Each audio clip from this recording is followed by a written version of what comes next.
Amém, irmãos? É uma alegria enorme estar com vocês. Eu vou precisar contar lá com o teu apoio. Não me pede para usar isso aqui não, que eu não vou usar, tá bom? Irmãos, ele dá 10 minutos para uma mulher que é pastora, professora, advogada e corintiana. Vê se pode. Não tem lógica, não dá. Mas, irmãos, eu estou feliz, estou muito feliz. Hoje nós passamos o dia aqui nesse templo. Nós reunimos aqui hoje pastores de todo o estado e deputados federais de alguns lugares do Brasil, deputados estaduais.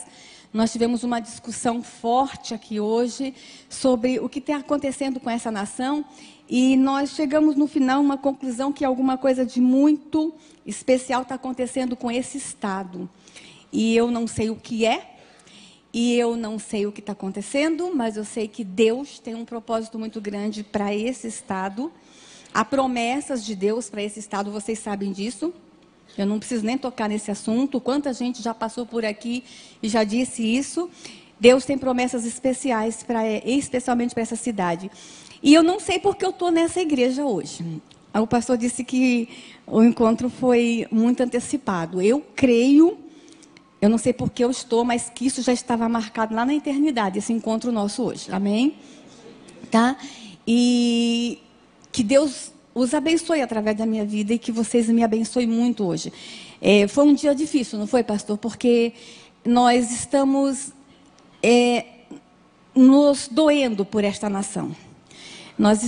Hoje nós sentimos o peso nos nossos ombros do que está acontecendo com essa nação. E às vezes é difícil até falar, irmãos. É difícil falar. Então, eu não vou pregar. Sou pastora. Fui ordenada pastora muito cedo, quando havia uma necessidade muito grande no interior do Nordeste do Brasil, de missionários. Eu estava lá, minha igreja ordena pastoras, e eu estava lá, fui ordenada muito cedo. Mas eu sou advogada, eu sou mestre em educação também, sou mestre em direito constitucional, direito da família, e eu trabalho há 14 anos no Congresso Nacional como assessora jurídica da Frente Parlamentar Evangélica e da Frente Parlamentar da Família e Apoio à Vida. Nós hoje temos 78 deputados federais evangélicos e 3 senadores. Estamos indo para o 4º senador agora nos próximos dias.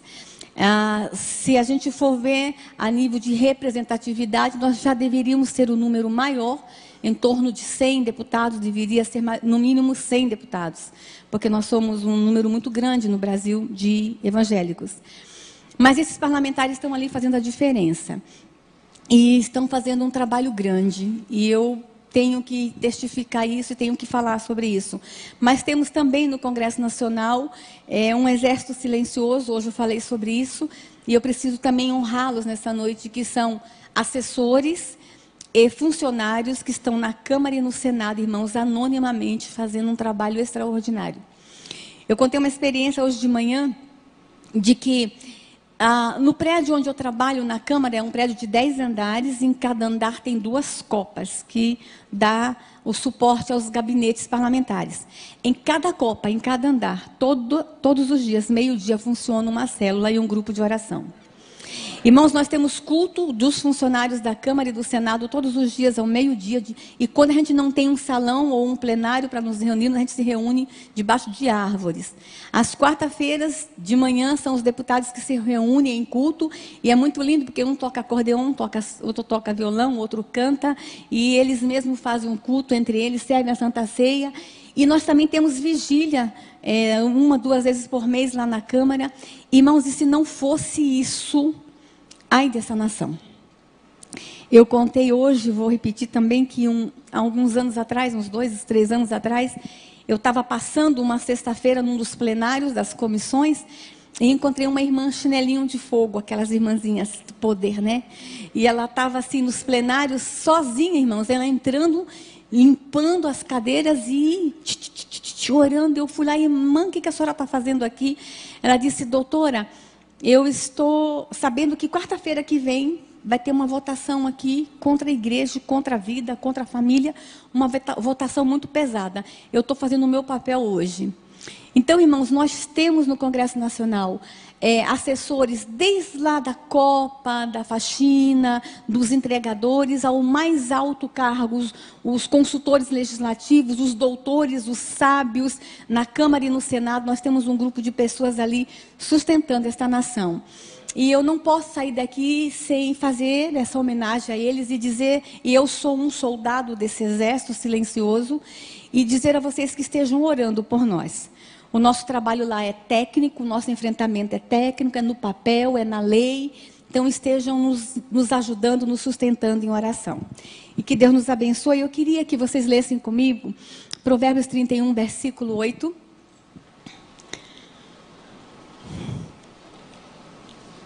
Que diz o seguinte: abre a tua boca. Eu vou esperar vocês abrirem. Provérbios, estava no Velho Testamento, depois de Salmos. Sou pastora, fui professora de escola dominical. Provérbios 31, versículo 8.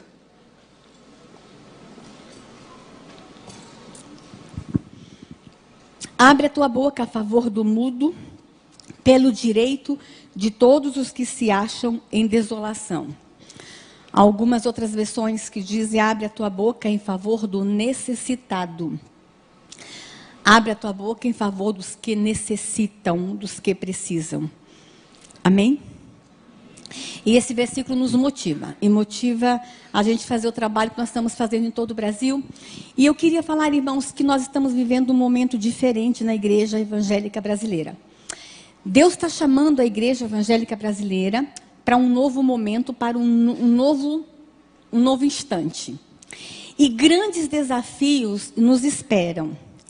E talvez eu vou estar falando hoje para alguém que talvez está aqui já há alguns anos na igreja e fala assim, ai Deus, eu queria alguma coisa diferente, eu estou cansada de estar sentado às vezes demais no banco, e eu queria um desafio, e eu vim aqui falar para você que realmente a igreja evangélica brasileira passa por grandes desafios.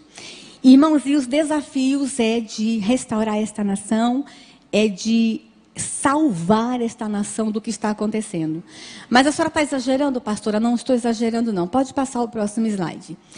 A igreja evangélica brasileira, por muito tempo, ela ficou dentro do seu ambiente, no conforto de nossas igrejas, e igrejas lindas como essa, estou encantada com este templo. E nós não ficamos antenados ao que está acontecendo na sociedade, ao que está acontecendo em volta.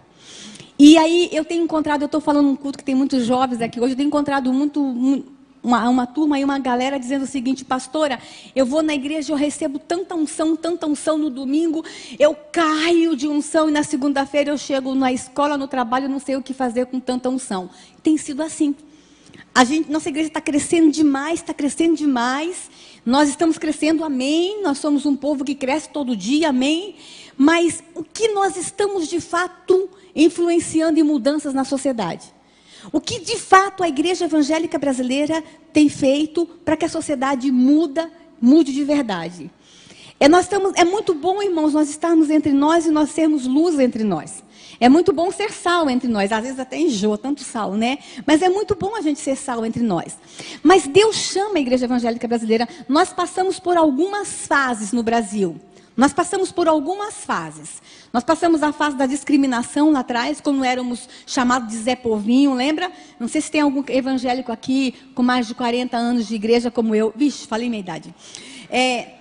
Nós éramos conhecidos como Zé Povinho, nós éramos discriminados, havia preconceito, na escola riam da gente, nós passamos por essa fase, depois nós passamos por uma fase de crescimento, e essa fase veio aí com as novas comunidades, as igrejas mais avivadas, e aí nós passamos por uma outra fase aí de algumas teologias, experimentamos de todo tipo de teologia aqui no Brasil, prosperidade, depois vem a teologia, e vai.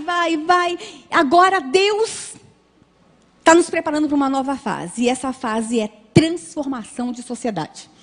E eu acredito nisso, irmãos.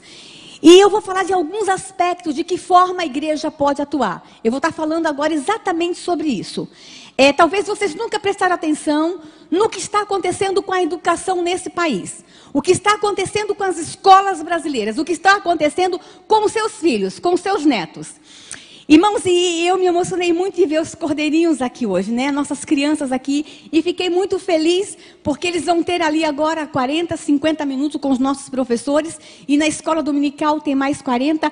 Mas as nossas criancinhas, os nossos cordeirinhos, ficam aos cuidados da igreja 1 hora por semana. E aos cuidados da escola 8 horas por dia. Porque às vezes a gente deixa as crianças 8 horas por dia na escola. E sabe o que estão fazendo com as nossas crianças nas escolas?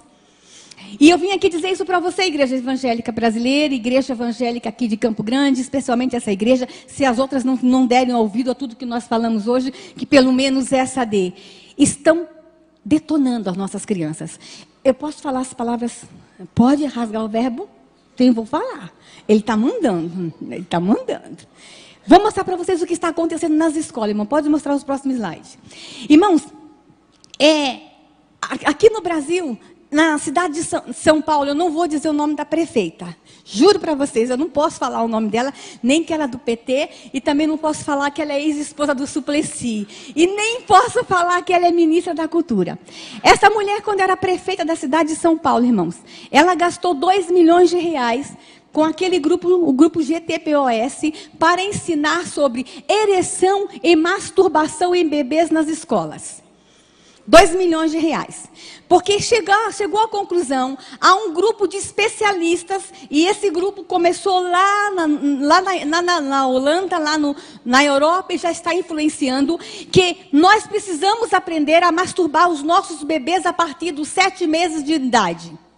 Inclusive na Holanda, os especialistas, esses homens que são grandes especialistas, que fizeram não sei quantas universidades, eles ensinam que o menino tem que ser masturbado com 7 meses de idade, para que quando ele chegar na fase adulta, ele possa ser um homem saudável sexualmente, e a menina tem que ter a vagina manipulada desde cedo para que ela tenha prazer na fase adulta. E essa prefeita fez isso.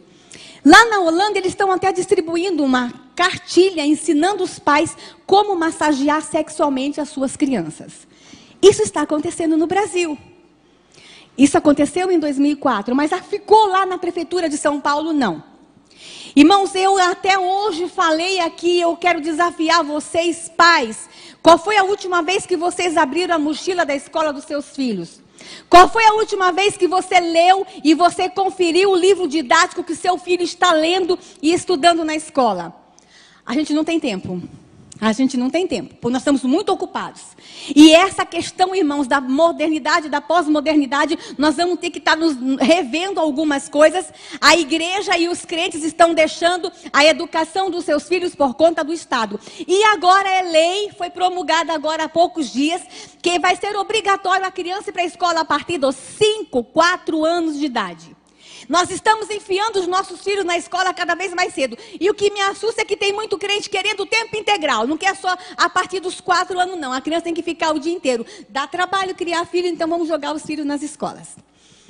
Igreja evangélica, Deus está nos chamando para a gente fazer uma revisão de valores. Para fazer uma revisão de conceitos. Deixa eu mostrar o que está acontecendo com as escolas. Pode passar o próximo slide.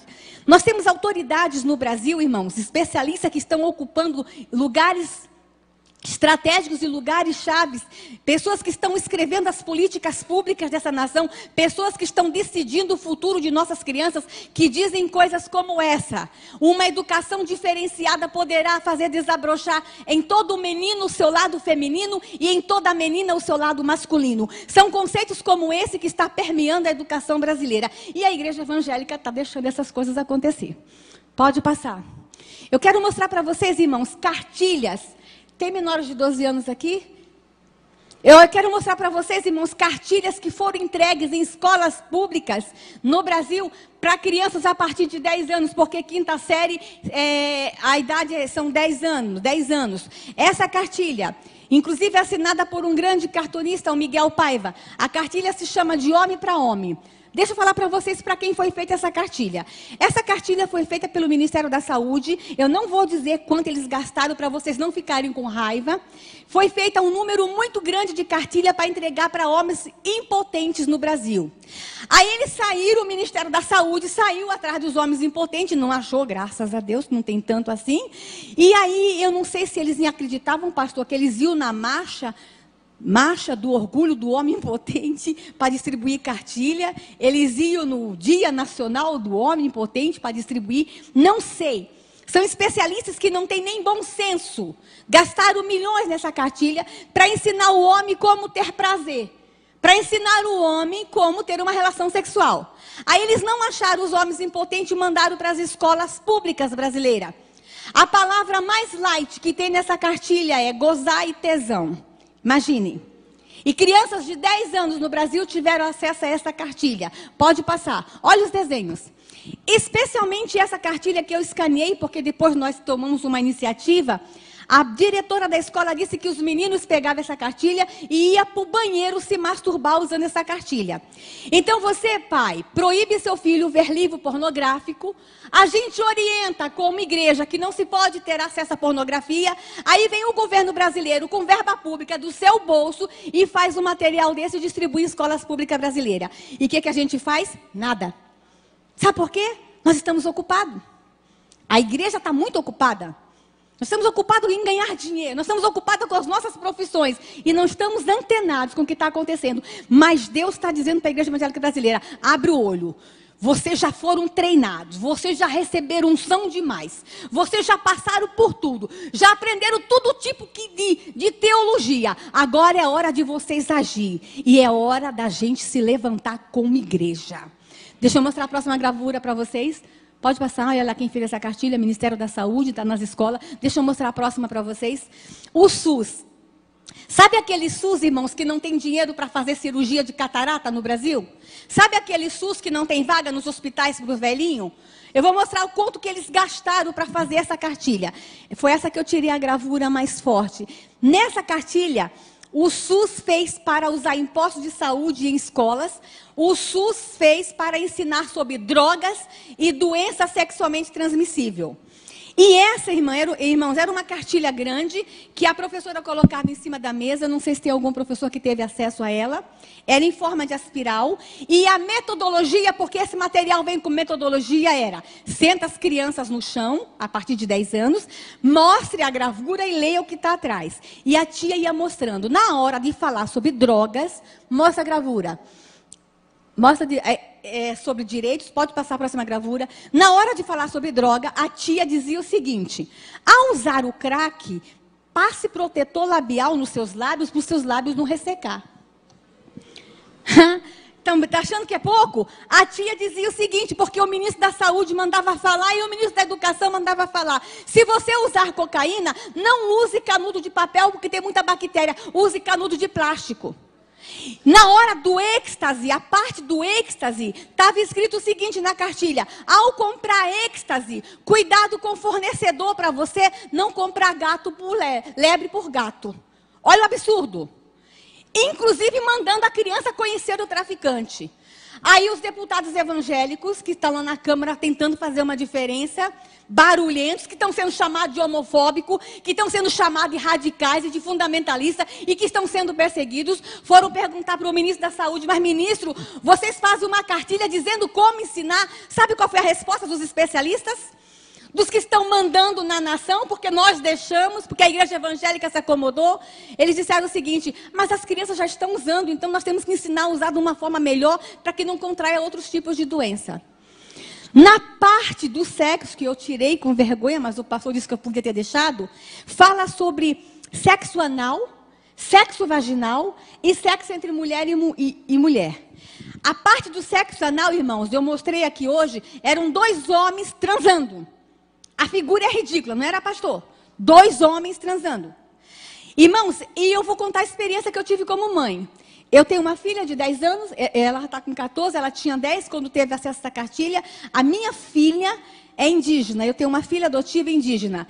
E nós estávamos tentando falar para ela sobre a homossexualidade de uma forma muito madura, porque a cultura dela não tem a homossexualidade. Então a gente estava assim tentando falar que homem ama homem, mulher ama mulher. Aí a tia vai lá e mostra a gravura de 2 homens transando com esse dinheiro, com cartilha pública, com dinheiro público. Irmãos, e na parte da relação sexual de mulher com mulher, a figura mostra bem, o pastor viu hoje, mostra que a tia tem que explicar para a criança de 10 anos que o objeto de prazer da lésbica é a língua e que é bom que a lésbica use camisinha na língua. E a minha filha de 10 anos teve que aprender isso. Pode passar? Quem fez essa cartilha? Aí, irmãos, a próxima cartilha. Essa daqui foi distribuída na prefeitura de Porto Velho, aqui em Rondônia. Nós fomos lá também para tentar retirar essa cartilha de circulação, e nós tentamos. Todas essas que eu estou mostrando, irmãos, os radicais, fundamentalistas, homofóbicos, deputados, foram para cima e estão entrando com processo, inclusive aquela de drogas e de sexo. Nós estamos pedindo que os funcionários do Ministério da Saúde que fizeram sejam processados por associação ao crime organizado, porque droga é crime. E nós estamos pedindo, inclusive, que eles devolvam para os cofres públicos o dinheiro que foi gasto com aquela cartilha, com aquela porcaria. Mostra a próxima. Essa daqui foi distribuída em Rondônia. Mostra a gravura, a primeira página. E olha o nome da cartilha. Menina esperta vive melhor. Olha a cara da menina esperta. Nós estamos ensinando na igreja, irmão, que nossas meninas são princesas. Mas a escola está dizendo que esse aqui é o ideal de ser menina. Isso aqui é o ideal para ser uma menina no Brasil. Com dinheiro público. Aí essa cartilha, além de ensinar que menina esperta vive melhor, e a palavra esperta, vocês sabem o que está por trás disso? O jeitinho brasileiro, a sexualidade. A criança recebia a cartilha e junto com a cartilha, pode passar, ela ganhava um espelhinho para poder olhar a vagina e aprender a se masturbar. Prefeitura Municipal de Porto Velho. Nós fomos para lá junto com a Igreja Católica e nós tentamos retirar essa cartilha de circulação. Qual foi a última vez que você, pai e mãe, abriu a mochila da escola do seu filho? Vocês pensam que acontece só em Porto Velho? Que acontece só em Brasília? Deixa eu mostrar a próxima cartilha para vocês. Essa daqui, distribuída no Rio de Janeiro e foi distribuída em todo o Brasil. Inclusive, eu quero que vocês olhem bem para essa gravura aí. E olhe se não está na mochila dos seus filhos aqui em Campo Grande.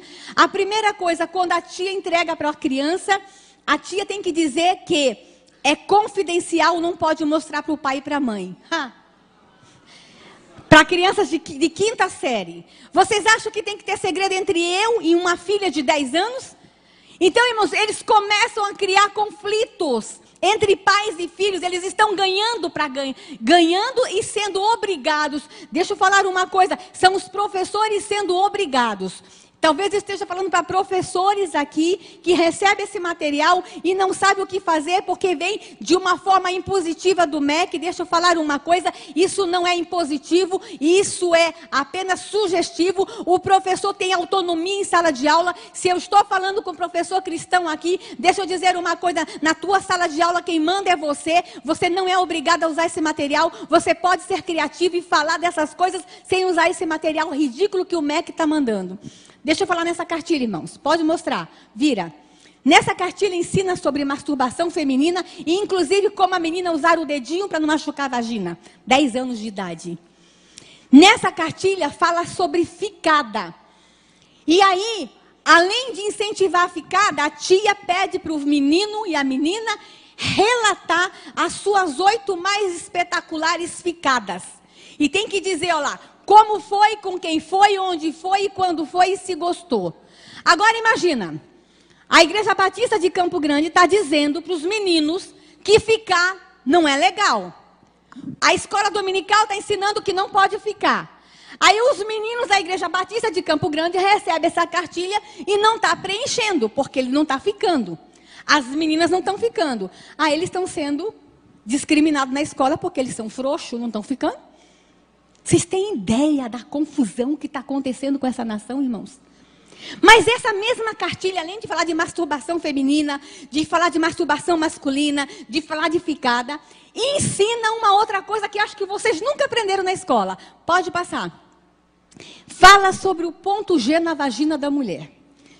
Diz que tem um lugar na vagina da mulher que é chamado ponto G, que a mulher sente mais prazer.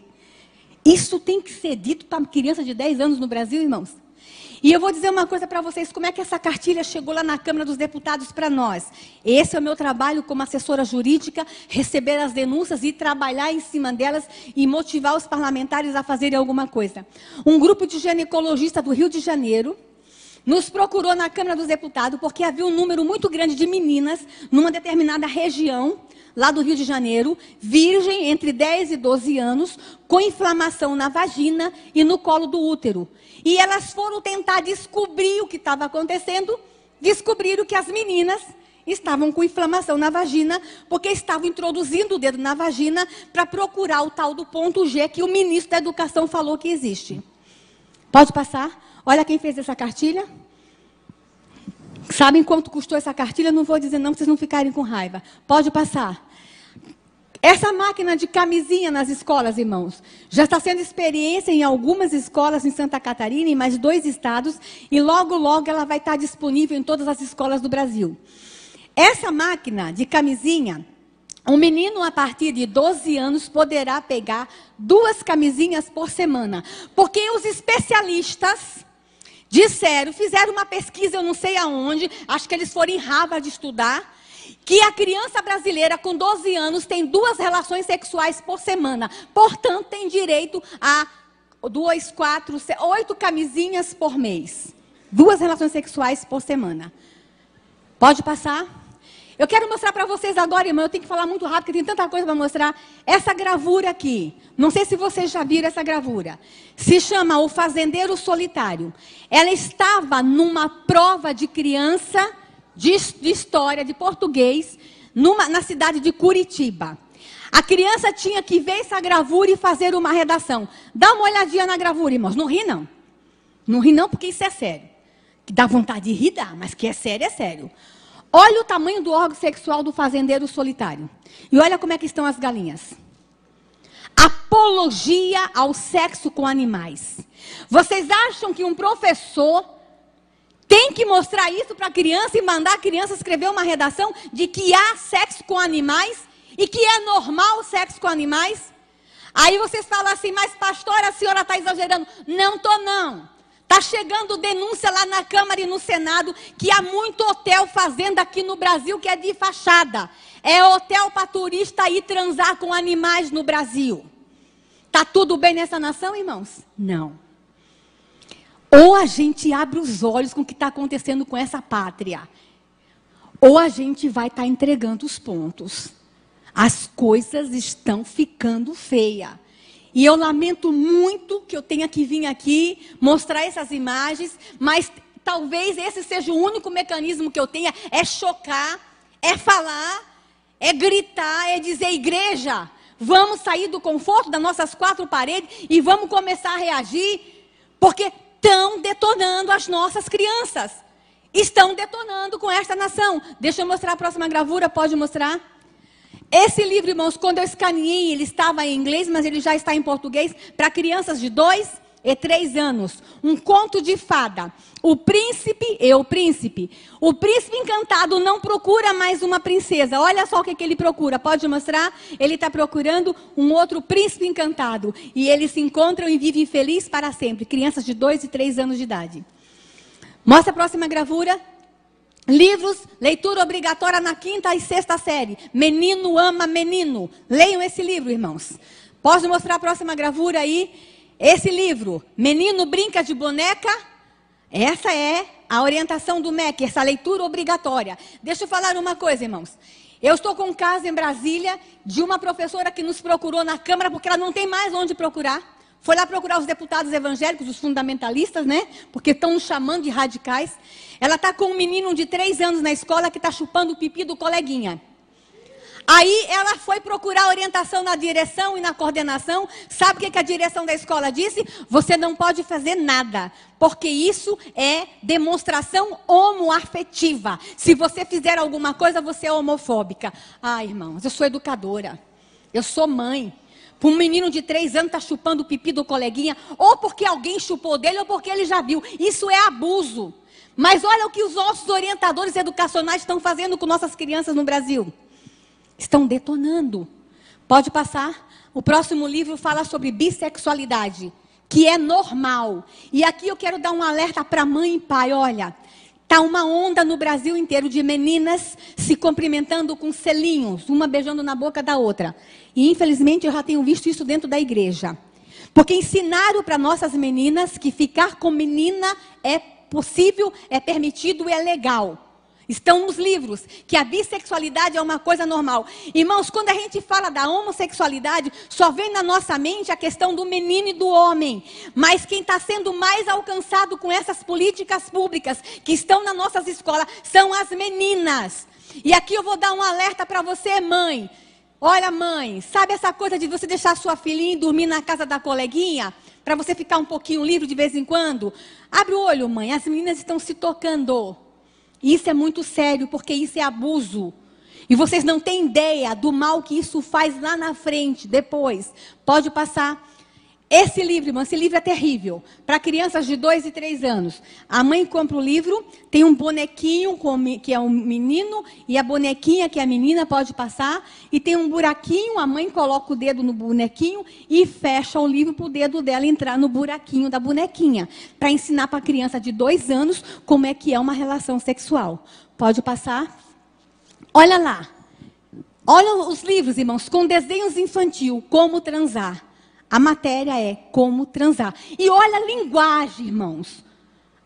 Vocês devem estar chateados porque eu estou usando uma linguagem muito, muito porca aqui em cima. Mas é a linguagem do livro, olha lá, como transar. É a linguagem dos educadores do Brasil, como transar. Pode passar. Irmãos, deixa eu só mostrar uma coisa para vocês. Eles estão falando para as crianças em nossa escola que existe o Kama Sutra. Já ouviram falar do Kama Sutra, né? Aquele livro milenar que ensina poses de relação sexual. Eles estão falando do Kama Sutra. Mas se eu quiser falar desse livro milenar nas escolas, eu não posso, sabe por quê? Porque o Estado é laico, né, pastor? Não posso falar de Bíblia, porque escola não é lugar de religião, mas na escola é lugar de falar de Kama Sutra. O que estão fazendo com nossas crianças? Pode passar. Olha lá. Secretaria Nacional de Direitos Humanos. Se você tiver dúvida, procure a Secretaria Nacional de Direitos Humanos. Vocês agora entenderam o que está acontecendo com o pastor Marcos Feliciano? Vocês estão entendendo porque que não querem um pastor na Comissão de Direitos Humanos? Porque nós somos contra isso e nós somos contra mesmo. E deixa eu falar uma coisa, irmão, não é só a igreja evangélica que é contra, não. Na hora que eu dou essa palestra para pais católicos, eles ficam também revoltados como vocês estão agora. Porque esses valores não são valores só da igreja evangélica, não. É valor de família. É valor de todos nós, é patrimônio de família. E aí, eles não querem que nós ocupemos os lugares certos na hora certa, porque eles estão detonando com nossas crianças. Pode passar? Deixa eu mostrar uma coisa para vocês, irmãos.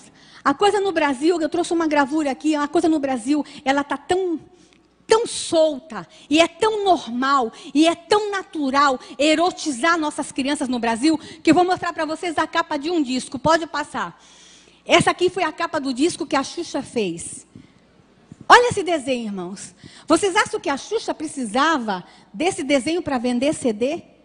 Isso para mim é erotização e apologia à pedofilia.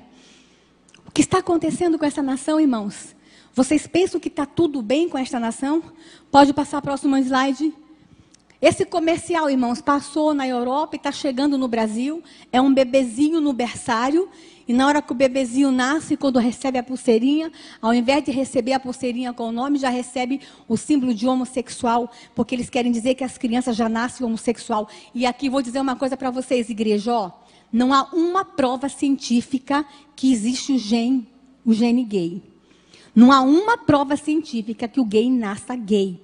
Se tivesse, eles já tinham jogado isso na nossa cara. Não existe. A homossexualidade, ela é aprendida a partir do nascimento. Lá na infância, lá no berço. Tá? A forma como se lida com a criança. Mas ninguém nasce gay. Pode passar, deixa eu mostrar para vocês. Irmãos, com relação ao aborto. Eu falei sobre a erotização de criança. Mas o que está acontecendo nessa nação com relação ao aborto? Pode passar o próximo slide rapidinho. Deixa eu mostrar para vocês. Todos vocês sabem que os números, 50 milhões de crianças no mundo são abortados. Fala que no Brasil, 1 milhão de crianças são abortadas por ano no Brasil. E aí eles querem aprovar o aborto no Brasil. E sabe por que os ministros da saúde, dos 3 últimos, disseram que querem aprovar o aborto no Brasil? Porque eles dizem, irmãos, que no Brasil milhões de mulheres morrem por causa do aborto. Cadê os milhões de túmulos? Quantas mulheres vocês enterraram porque morreram por causa do aborto? Quantas mulheres os pastores aqui já enterraram, fizeram o culto fúnebre, ou foram lá dar uma bênção porque morreu por causa do aborto? Mentira! Não existe milhões de mulheres morrendo por causa do aborto no Brasil. Eles manipulam dados, eles manipulam estatística, eles manipulam informações para impor na sociedade brasileira uma cultura de morte. E a gente tem que começar a ficar atento, irmãos. As feministas começaram a dizer aí que nós temos que aprovar o aborto porque é uma questão de saúde pública. É mentira. Não existe tanta morte de mulher no Brasil por causa do aborto, não. Eles estão manipulando informações porque eles querem aprovar o aborto no Brasil. Pode passar. O ministro José Temporão, em 2008, quando ele assumiu o ministério, um médico sanitarista, quando esse homem assumiu o ministério, irmãos, eu fiquei feliz porque ele disse, opa, agora vem um sanitarista que entende de saúde pública, ele vai acabar com a malária e a febre amarela, vai resolver o problema da dengue no Brasil. Ele chamou a imprensa. A primeira entrevista que ele deu para a imprensa, que na gestão dele como ministro, ele iria aprovar o aborto, porque aborto é caso de saúde pública. Irmãos, ele confundiu feto com mosquito. Saúde pública é malária, saúde pública é dengue, saúde pública é febre amarela, mas ele disse que não, que a prioridade na gestão dele era o aborto, a aprovação do aborto. E deixa eu dizer uma coisa, irmãos, naquele ano, nós tivemos o maior número de ocorrência de dengue no Rio de Janeiro, maior número de malária na Amazônia, e a febre amarela que estava erradicada no Centro-Oeste voltou. Deixa eu dizer uma coisa, irmãos, é um sinal do céu. Não afronte o poderoso. Eu quero falar como pastor agora. Não afronte o todo-poderoso. Matar bebês no ventre da mãe, matar bebês em plena fase de desenvolvimento, é covardia, é assassinato, além de ser pecado. Pode passar? Veja só, irmãos. O ministro José Temporão disse que queria aprovar o aborto porque é caso de saúde pública. E a nossa atual ministra da Secretaria de Saúde, da Secretaria Nacional de Política para as Mulheres, diz que já fez aborto, diz que foi treinada para fazer aborto, ela foi fazer um curso. A nossa ministra foi fazer um curso de como fazer aborto. E diz ainda que quer aprovar o aborto no Brasil. É isso que está rolando na política brasileira. É isso que está rolando no governo brasileiro. Pode passar. Irmãos, e hoje, o que está acontecendo hoje? Está acontecendo que nós temos uma reforma do Código Penal que está lá dizendo que quer a aprovação do aborto urgente. Porque eles dizem, irmãos, que aprovar o aborto no Brasil vai acabar com a criminalidade.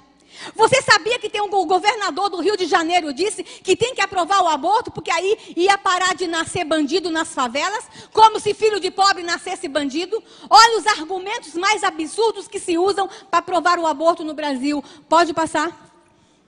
A vida nesse ser aí, irmãos. A Bíblia me fala que eu era uma substância ainda informe e o Senhor já havia me chamado. Pode passar? A vida está nas nossas mãos, está na mão da Igreja Evangélica Brasileira. Pode passar a próxima imagem. Eu sei que essa imagem choca, mas eu vou deixar ela aí e vou contar uma coisa para vocês. Quando eu cheguei na Câmara dos Deputados, em 97, já fazia assessoria jurídica para deputados lá da minha cidade, mas quando eu cheguei lá, tinha um projeto de lei, o projeto de lei 1135/91. Esse projeto era de 1991 e eles queriam aprovar o aborto no Brasil, desde 91. Irmãos, são anos que eu lutei contra aquele projeto. No ano de 2006, o projeto foi para votação e nós ganhamos só por um voto. Aí ele ia ser votado de novo em 2008. O que nós fizemos em 2007? Nós saímos pelo Brasil. Foi um ano que, em um ano, eu fiquei 38 finais de semana fora de casa, indo de igreja em igreja no Brasil, eu e os deputados evangélicos, pedindo para a igreja evangélica orar, se levantar contra o aborto. Porque a gente, no passado, irmãos, a igreja evangélica nem falava de aborto. A gente sabia que era pecado, mas nenhum pastor nunca teve coragem de mostrar uma imagem dessa. Isso é coisa nova. O senhor é corajoso, o pastor, deixar eu mostrar uma imagem dessa dentro da igreja. Irmãos, em 2007, a igreja evangélica começou a clamar. Em 2008, o projeto foi colocado em pauta. E eu preciso contar para vocês um milagre. No dia da votação, irmãos, tinha 37 deputados no plenário. E ele ia ser votado numa comissão. E o ministro Temporão, que entrou em 2007, final de 2007, para começo de 2008, queria aprovar. Os ministros queriam aprovar. O próprio governo Lula queria aprovar o aborto. E aí, o que acontece? Ia ser votado. Nós fomos contar o voto. Quais os deputados eram contra o aborto? Nós só tínhamos 12, dos 37, nós só tínhamos 12 deputados contra o aborto. O resto tudo era a favor. A votação começou 15 para as 9, 8 e meia, 15 para as 9. Mas eu preciso contar uma coisa antes. A igreja evangélica estava orando, amém? Mas na noite antes da votação, a votação foi no dia 14 de maio de 2008, está em ata, vocês podem buscar lá na ata da Câmara, está em notas taquigráficas. Na noite anterior, os deputados evangélicos resolveram fazer uma vigília. E a gente ora no 10º andar da Câmara, que tem um espaço muito grande, e nós fomos fazer uma vigília.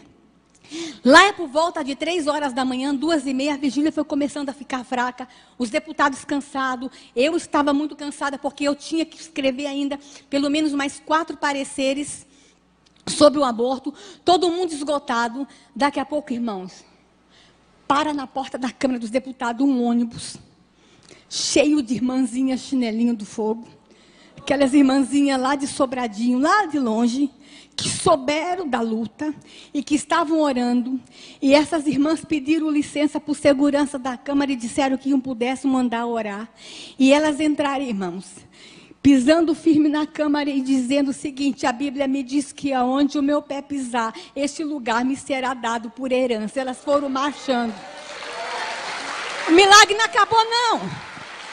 Aí elas chegaram lá em cima e disseram assim: deputados, vão dormir, vão descansar, a votação é amanhã, deixa que agora é com a gente. E ficaram lá em cima orando. Irmãos, a votação começou 15 para as 9. E vocês não viram isso, a televisão não mostrou isso para vocês. O plenário, onde ia ter a votação, estava cheio de imprensa. A imprensa do mundo inteiro, porque naquele dia seria aprovado o aborto no Brasil. Irmãos, tinha câmeras de tudo que TV internacional, jornais internacionais, todas as TVs estavam lá para mostrar para o mundo que o aborto seria aprovado. Começou 9 horas a votação. Foi o dia inteiro de briga. Nós tínhamos quantos deputados que eu falei? 38. Quantos votos a favor do aborto nós tínhamos? Contra o aborto? 12. Irmãos, quando deu 4 horas da tarde, eu, depois de 20 anos de luta, disse: meu Deus, perdemos. Eu fui para um lugar no cantinho lá, irmãos, e eu chorei porque era a minha vida, estava ali. Eu larguei tudo. Eu tinha uma carreira jurídica brilhante, eu ganhava dinheiro, eu tinha uma carreira jurídica brilhante, e fui para o Congresso Nacional para fazer um enfrentamento contra o aborto. E ali eu vi toda uma vida minha rasgada, todo um trabalho jogado fora, porque nós só tínhamos 12 votos, eles eram maioria. Às 18h30, foi aberto a urna para votar. Quantos eram deputados? 37. Os 4 do PT saíram do plenário. Irmãos, as feministas estavam com faixas, cartazes, as ministras estavam lá, os ministros estavam lá, porque o aborto ia ser aprovado no Brasil. O Brasil ia dar um exemplo de democracia para o mundo. Democracia. Irmãos, quando abrimos a urna, os 4 do PT saíram. Ficaram quanto no plenário? 37 menos 4, quanto que deu? Quantos votos eu tinha? Mas tinha um grupo de mulheres lá em cima orando. Quando a gente abriu a urna, nós ganhamos de 33-0. Irmãos, a partir daquele dia, Deus renovou as nossas forças na Câmara dos Deputados. Irmãos, vocês não têm ideia o que foi os deputados evangélicos pulando, os deputados católicos contra o aborto. Eles se abraçavam, eles oravam o Pai Nosso, eles gritavam, eles choravam. A televisão mostrou isso para vocês? A Rede Globo mostrou isso para vocês? Mas se o aborto tivesse aprovado, eles tinham mostrado. Mas naquele dia, irmãos, nós estávamos desanimados. 2008, tanto escândalo contra deputado evangélico, tanta confusão no Brasil, nós estávamos desanimados. Mas naquele dia Deus renovou a nossa força, porque Deus nos disse que não são os deputados que vão mudar essa nação, que não é o governo que vai mudar essa nação, que não é a política, que é a igreja evangélica quando clama, é a igreja evangélica quando se levanta. E é por isso que eu estou aqui, irmãos. Porque esses especialistas em educação podem querer se levantar contra nossas crianças, mas nós vamos nos levantar e vamos dizer: nas nossas crianças vocês não tocam. Pode passar. A Igreja em Defesa da Família pode passar. Irmãos, nós estamos ter cuidado com o que estão fazendo com a igreja. Eu falei das crianças, falei do aborto, agora eu quero falar o que estão fazendo com a nossa fé. E que talvez vocês não estejam nem percebendo o que estão fazendo com a nossa fé. Estão zombando dos cristãos no Brasil. Pode passar. Em Natal, irmãos, um rapaz, um artista plástico, ele ganhou dinheiro público para fazer uma obra de arte. E a obra de arte dele foi fazer uma caixa de vidro. Ele ficou dentro da caixa de vidro, gastou muito dinheiro público com isso. Tirou a roupa, ficou pelado na frente do público, ficou de costa, ficou de quatro e tirou de dentro do ânus um terço da Igreja Católica. Aí vocês falam assim, o que eu tenho a ver com isso, o terço da Igreja Católica? Quem foi católico aqui sabe que no final de todo o terço tem uma cruz. Ele tirou de dentro do ânus, foi a cruz. Irmãos, quando eu soube disso, eu fiquei tão revoltada. É como se aquele artista plástico com dinheiro público dissesse, olha o que eu faço com o símbolo da tua fé. Olha o que eu faço com o símbolo da tua redenção. Olha o que eu faço com o teu Jesus. Olha onde eu enfio a tua cruz. Não, irmãos. Será que ele faria isso lá num país muçulmano com o Alcorão? Não faria. Mas nós estamos deixando zombarem da nossa fé. Irmãos, não com a minha cruz, não com o meu Jesus. Não zombem deste povo, não zombem da nossa fé. E a igreja evangélica vai ter que dizer isso, nos respeite. Nós não somos um Zé Povinho, nós não somos um povo qualquer. Nós somos uma geração eleita, nós somos o povo de Deus. É isso que nós temos que fazer. Pode passar. Artistas da Rede Globo fizeram uma peça, irmãos. Essa peça, um vestido de padre e outro de seminarista. O cara que estava vestido de padre lia Cantares de Salomão. E o que estava vestido de seminarista em público se masturbava enquanto ele lia a palavra de Deus. Não com a minha Bíblia. Não zombem, não blasfemem, não escarneiem a minha Bíblia. Pode passar. A pornografia, pode passar. Irmãos, nós descobrimos que querem aprovar a legalização do aborto no Brasil. Desculpa, a legalização da prostituição no Brasil. Ainda não é profissão, mas eles querem que seja profissão. O deputado Jean William quer que seja profissão. Lá no Código Penal, no que está no Senado, querem que seja profissão. O Fernando Gabeira tentou. Aquele lá do Meu Paz e Amor, sabe? Tentou, mas não conseguiu em 2013. Agora voltaram com essa história. Mas no Brasil não é profissão, mas é ocupação. Aí nós fomos para o site do Ministério do Trabalho, irmãos. Olha o que a gente encontrou lá, pode passar. Com dinheiro público. Eles colocaram no site do Ministério do Trabalho que no Brasil tem garotos e garotas de programa que são os profissionais de sexo. Só que eles usaram a seguinte linguagem. Garoto de programa, meretriz, messalina, michê, mulher da vida, puta, rapariga e quenga. Um site oficial. Um site do Ministério do Trabalho lê esse tipo de linguagem. Só que esse site não só falava que existia as putas e as quengas e as raparigas, mas ensinava também, pode me passar lá, as competências pessoais para ser uma prostituta. Se a menina quisesse aprender a ser prostituta, era só ir lá no site, porque a primeira coisa que ela tinha que aprender, ter capacidade gestual. Capacidade de persuasão. Está aqui, ó, as competências para ser uma prostituta no Brasil. Mas esse site ensinava mais, pode passar.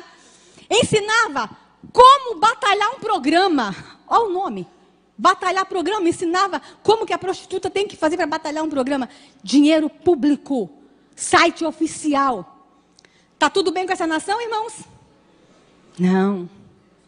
Pode passar. A violência nas escolas é outra coisa que nos preocupa muito. Pode passar. Nós estamos muito preocupados com o que está acontecendo, irmãos, com a violência nas escolas. Aqui eu trago a foto de uma professora que foi barbaramente agredida por seus alunos. Aí eu pergunto assim, mas por que está acontecendo tanta violência nas escolas? Eles estão querendo o quê? Eles não querem que fale de Deus nas escolas. É para retirar a Bíblia das escolas. É para retirar os crucifixos dos lugares públicos. Eles estão querendo o quê? Eles estão expulsando o Deus da escola. Estão querendo que aconteça o quê nas escolas? Estão erotizando nossas crianças. Estão fazendo confusão com a cabeça de nossas crianças. O que vai virar? Violência. E com relação à erotização, irmãos, eu quero falar uma coisa para vocês. Lá no Código Penal, que está lá no Senado, que entrou em julho do ano passado, estão querendo mudar a idade da relação sexual da criança no Brasil. Eu não sei se vocês sabem, mas no Brasil é permitido o sexo só depois de 14 anos. Se alguém tiver sexo com uma criança com menos de 14 anos, mesmo que seja namorado, é crime. E é chamado de estupro de vulnerável. Isso é crime. Aí uns especialistas chegaram no Senado e disseram que tem que diminuir de 14 para 12 anos. Porque a menina brasileira quer sexo a partir dos 12 anos. Está escrito lá, diminuir para 12 anos. Só que eles querem legalizar a casa de prostituição. Então, se eles vão diminuir a idade de 14 para 12 e vão liberar que nas casas de prostituição tenham meninas e meninas com 12 anos fazendo sexo. E o que mais me deixa chateada é que estão querendo fazer isso antes da Copa e das Olimpíadas. Sabe por quê? Porque dá dinheiro. Sabe por quê? A prostituição infantil dá lucro. Sabe por quê? Estão querendo ganhar em cima do corpo de nossas crianças. E aqui eu quero dizer uma coisa para vocês, irmãos. Vocês sabem como é que eu cheguei em toda essa luta? Porque eu fiz da minha dor a minha luta. Eu sou sobrevivente da pedofilia. Eu sou vítima da pedofilia. Eu fui abusada, eu sou filha de pastor, eu sou neta de pastor, eu sou pastora. Eu fui abusada 2 vezes na infância, por 2 pastores diferentes. E a minha dor me levou a ter a minha luta. Eu fui fazer um trabalho de proteção às crianças. Só quem passou pelo calvário da pedofilia, como eu passei, é que sabe o que querem fazer com nossas crianças. Eu sei que eu estou falando nessa igreja para pessoas que foram abusadas e sabem o que eu senti, sabem o que eu vivi. Eu não sei se é melhor sobreviver à pedofilia ou morrer no ato. Eu não sei o que é melhor. Irmãos, o turismo sexual infantil no Brasil está crescendo tanto. E agora, com a aprovação dos parlamentares lá no Senado, eu vou contar uma coisa para vocês, irmãos. No Brasil, 1 em cada 3 meninas até os 18 anos é abusada sexualmente. E vou contar uma coisa para vocês. 1 em cada 4 meninas confessa. Mas eu tenho um outro número muito mais assustador. 1 em cada 100 meninos conta. Cada 100 meninos abusados, só 1 conta. Porque o menino tem vergonha de falar que foi abusado sexualmente. Porque ele tem medo de ser confundido como gay. No Brasil, algumas brincadeiras infantis que não são brincadeiras, são abusos sexuais. Brincadeira de menino com menino no banheiro, um ficar medindo o tamanho do pinto do outro. Isso não é brincadeira, esse é abuso. E os professores dizem que isso é normal. Não é normal, não é abuso. E eu vou dizer uma coisa para vocês, irmãos. Os pedófilos do mundo inteiro querem vir ficar com nossas crianças. Eu assessorei o senador Magno Malta na CPI da pedofilia. E nós descobrimos que se vende pacotes para que pedófilos do mundo inteiro venham transar com nossas crianças. Há agências especialistas lá fora para vender pacote sexual com criança brasileira, porque o sexo com criança brasileira é barato. Eu estava fazendo uma batida num posto policial recentemente, quando eu entrei, eu fazendo batida. Eu e um colega do Senado entramos num posto policial, uma menina de 8 anos chegou lá e falou para o meu colega: tio, quer que eu faça um boquete? R$1. R$1. Sexo oral, R$1. É esta nação que nós temos. E a igreja evangélica está confortavelmente sentada. Deixa eu falar uma coisa, irmãos. Esses pedófilos querem vir para o Brasil, sabe por quê? Porque falam lá fora que a menina brasileira é caliente. Que a menina brasileira é quente. Especialmente a menina do norte, ela tem o sexo na flor da pele. A menina brasileira é quentinha. O menino brasileiro é quentinho. E eles querem vir transar com as nossas crianças, porque aqui se faz vista grossa com relação ao sexo com criança. Chega! Chega! Deixa eu dizer uma coisa para vocês, irmãos. Sabe qual é o meu sonho como mãe? Como pastora? Sabe qual é o meu sonho? Que um dia, quando esses pedófilos forem comprar um pacote para vir transar com nossas crianças no Brasil, o agente de viagem lá mostre para ele não as fotos de nossas crianças no carnaval e peladas, mas mostre para eles as fotos de nossas montanhas, das nossas praias, da nossa floresta, e diga assim: você quer ir para essa nação? Vai. Vai fazer turismo lá. Vai ver as praias daquele país. São as praias mais lindas do mundo. Vai ver as montanhas. Vai ver a floresta. Mas tu não vai lá mexer com criança, não. Porque tem um povo doido. Tem uma igreja evangélica que se levantou. E que disse que ninguém mais toca em suas crianças naquela nação. Irmãos, e como eu queria que isso começasse hoje aqui nessa igreja. Eu não sei por que eu vim para essa igreja hoje. Mas eu sei que está acontecendo alguma coisa de muito especial nesse estado. E talvez seja aqui que a gente vai deflagrar no mundo espiritual que ninguém vai sodomizar as crianças brasileiras mais. Talvez seja nessa igreja que a gente vai dizer, nas nossas crianças ninguém toca. Oh Deus! Pode passar. E aqui eu termino, irmãos, falando para vocês. Eu estou falando de aborto, de educação, de pornografia. Mas eu quero falar de um assunto muito especial. Mais 5 minutos, estou acabando. Estou acabando, pastor, 5 minutos. Amém. Vocês vieram para a festa hoje? Amém. Não saí aqui com raiva. Irmãos, quando eu fui para o Congresso Nacional ajudar a escrever a legislação de defesa à criança, eu descobri uma criança que é excluída das excluídas, que são as crianças indígenas. E esse aqui eu tenho que falar sério, porque eu estou falando num estado que tem um número muito grande de crianças indígenas. E eu estou falando para uma igreja que convive com os povos indígenas. E eu quero falar para vocês que mais do que nunca nós precisamos amar os povos indígenas. Descobrimos, irmãos, que algumas etnias no Brasil, nós temos no Brasil em torno de 120 etnias diferentes. Entre as 120, nós descobrimos ainda que entre 30 e 40 matam os seus filhos.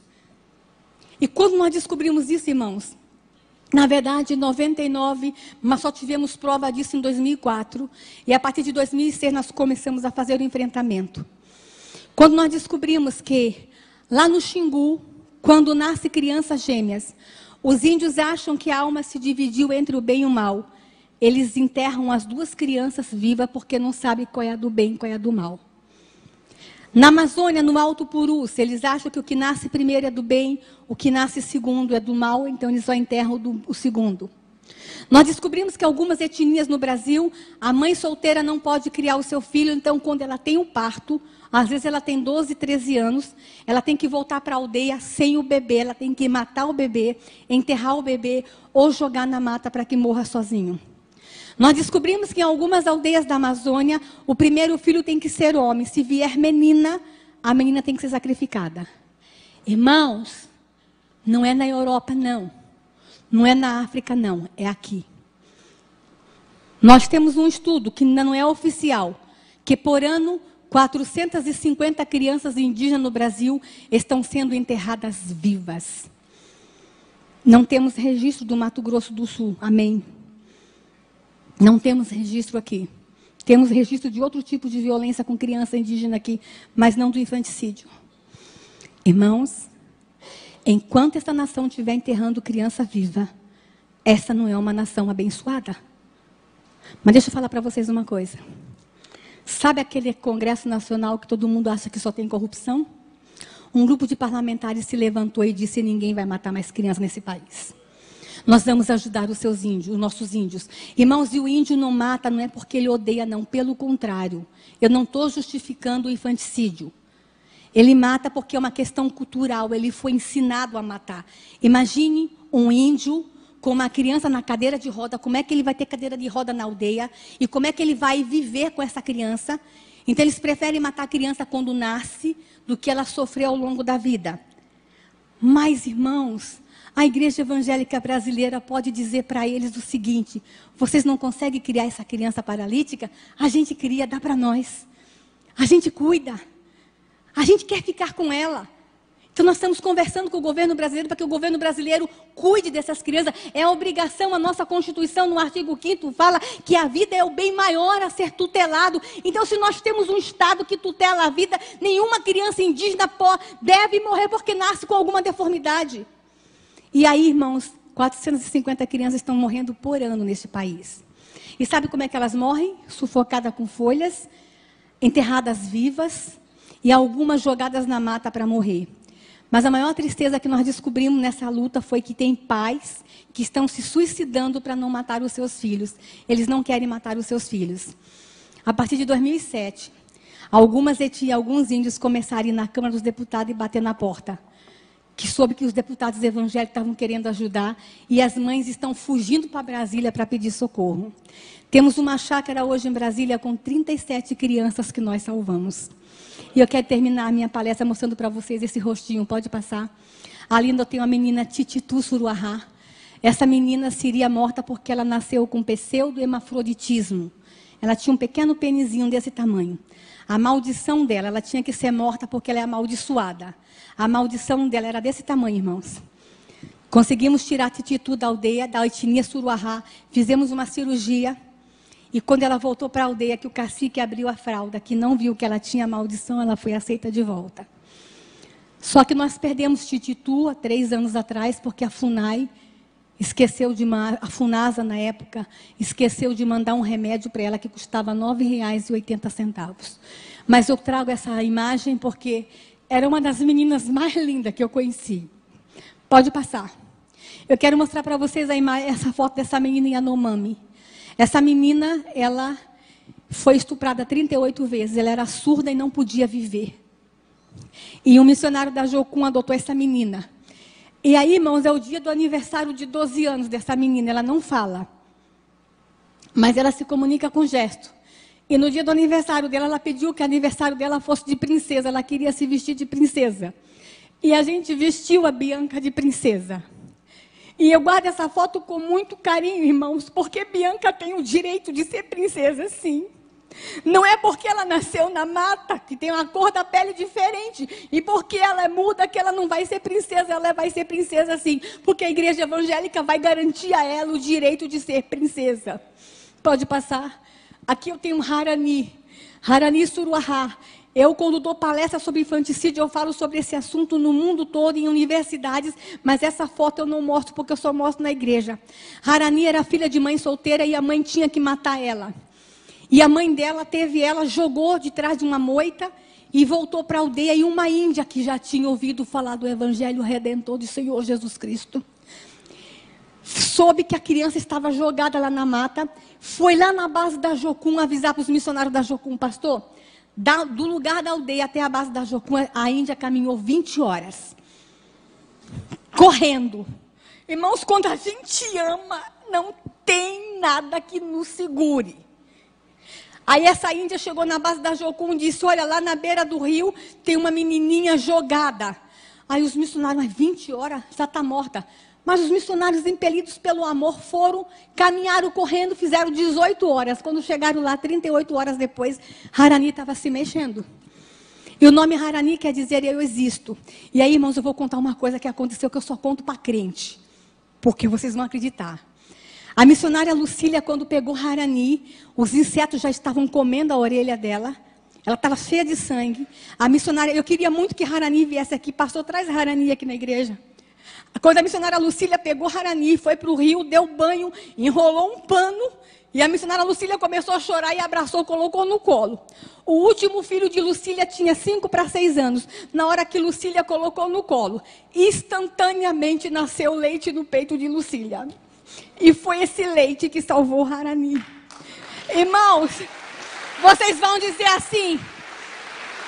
Talvez tenha alguns médicos aqui que vai dizer, mas isso é normal, pastora. Isso é normal, mãe que adota, às vezes nasce leite no peito. Deixa eu falar aqui, a ciência pode até explicar que nasce leite no peito de mãe que adota. Mas instantâneo, leite instantâneo, só quem faz é Jeová, aleluia.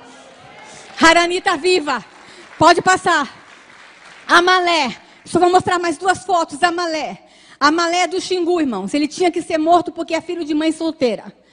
Irmãos, a mãe de Amalé tinha 16 anos quando teve ele. Foi um parto difícil, ela perdeu muito sangue. E ela cortou o cordão umbilical dele com uma pedra, ele perdeu muito sangue também. Como ela estava muito fraca, ela fez uma cova rasa. A história dele está na revista Isto É. Aí ela jogou Amalé na terra e cobriu Amalé com terra. Ele ficou sufocado, mas não morreu. mas ficou no túmulo. 2 horas depois, uma índia que já ouviu falar do Evangelho Redentor, esse Evangelho que salva, que cura, esse Evangelho que liberta, foi lá e pediu para o cacique para desenterrar a Malé. E o cacique permitiu. Ela foi no buraco, abriu o túmulo do Amalé e tirou a Malé do buraco. A Malé estava sangrando pela boca e pelo nariz, ele estava em processo de morte. Ele perdeu muito sangue. E a Malé está vivo, está com 8 anos, é o menino mais lindo do mundo. Mas ele é lindo. Eu queria tanto que vocês trouxessem a Malé aqui, mora com a gente lá em Brasília. E deixa eu falar uma coisa, e é corintiano, irmão, é corintiano. Deixa eu falar uma coisa para vocês. Vocês estão felizes porque lá em Jerusalém tem um túmulo vazio, amém? Lá em Jerusalém tem um túmulo vazio. Mas no Xingu também tem um túmulo vazio, o túmulo do Amalé ficou vazio. Túmulos estão ficando vazios em aldeias indígenas porque a igreja evangélica está se levantando. Amém? Eu termino mostrando para vocês, pode passar, a foto de Ganani, que seria morta porque tem a mãozinha torta. A mãe dela fugiu da aldeia, está morando conosco. E Ganani hoje já está com 7 anos, está na escola e já está lendo. Pode passar. Ali eu mostro para vocês a foto do Pautuca Maiurá. Ele faz doutorado na UNB, não é um índio qualquer, doutorado. A esposa estava grávida de gêmeos, ele não sabia. Ela quis ter o filho na aldeia. E quando, na hora do parto, que a sogra dele fez o parto, eram 2. E a sogra começou a gritar. E ele percebeu que tinha alguma coisa errada. Quando ele chegou lá na cabana do parto, a sogra já tinha enterrado um. Ele só conseguiu salvar esse. Pautu é muito triste porque perdeu um filhinho enterrado pela mão da própria avó. Pode passar. E aqui eu quero mostrar para vocês uma menina de 6 anos que foi escravizada na sua aldeia e tem uma história terrível. Mas eu não vou contar a história dela não, porque esta é a minha filha. Eu quero mostrar para vocês como é que está a minha filha hoje. Olha como está a cara da mãe. Irmãos, o arquivo Promo rodou. Te levaram para aí um outro arquivo chamado Promo. O rapaz aí do som, ó. Rodou. O Promo rodou. Dá para passar? Eu quero mostrar para vocês, irmãos, o que acontece nas aldeias do Brasil. Presta atenção nesse filme. É 3 minutos só e eu acabo aqui.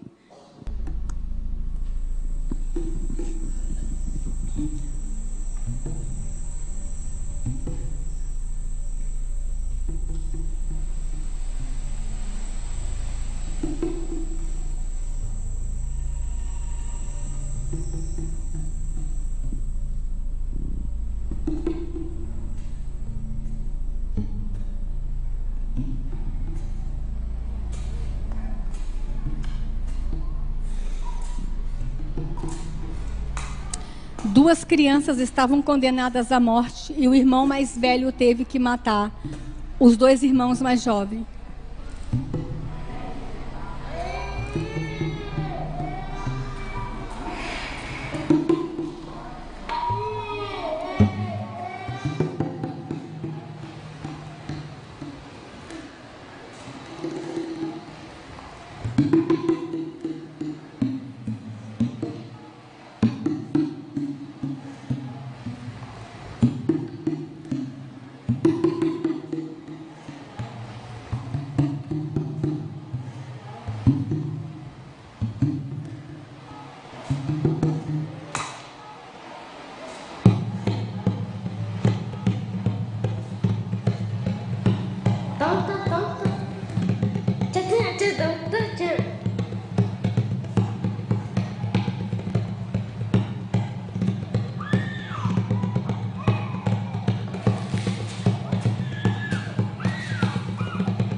Vira karima sakami kami vira amin te karima sarinaria po uhena panabi uhina panabi sibahani uhina utemahya datya hunari itu dengan bukan dia ada pon dia yang ada potar itu apa kiben matera po kipe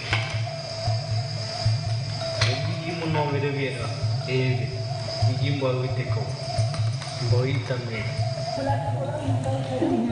Cina iweru.